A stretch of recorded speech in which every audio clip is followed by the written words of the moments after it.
შეხვედრა ნაყოფიერი იყო, ანუ ამით კომპანიის საქმეც გაკეთდა, მოსახლეობის საქმეც, რომ გაიგო მოსახლეობამ ინფორმაცია ჩვენგან მაქსიმალური და მადლობელი ვარ ამ ორგანიზატორებისა, ვინც ეს შეხვედრა ჩაატარა. ტარიფი ცვლილება ეხება მხოლოდ და მხოლოდ დერეგულირებულ აბონენტებს, რომელთა რაოდენობა დაახლოებით 7000-მდეა. და 1 აპრილიდან იქნება ეს ცვლილება შესული ძალაში.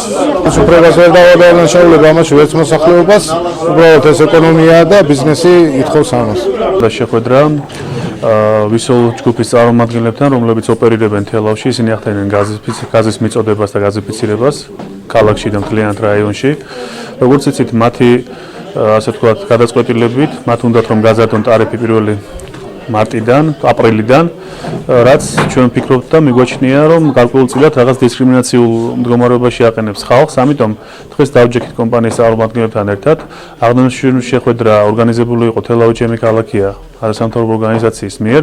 მოვისმინეთ მათი პოზიციები, ჩვენი შევთავაზეთ, გადავწყვიტეთ, რომ უახლოეს დღეებში კიდევ უნდა შევხვდეთ, რათა იქნება მოვნახოთ საერთო ენა კომპანიასთან, რომ მოხდეს მაქსიმალურად თანაბარ პირობებში ჩვენი მოსახლეობის ჩაყენება.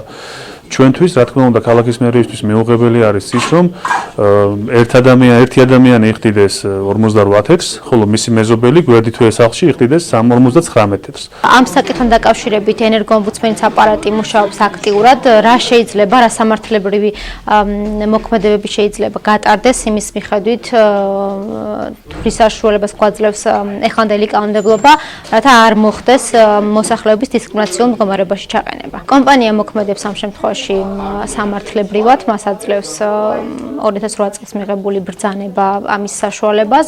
შესაბამისად, კომპანიას ჰქონდა უფლება ნებისმიერ დროს გამოეყენებინა ეს ბერკეტი და შეეცვალა გაზის ტარიფი მომხმარებლისთვის.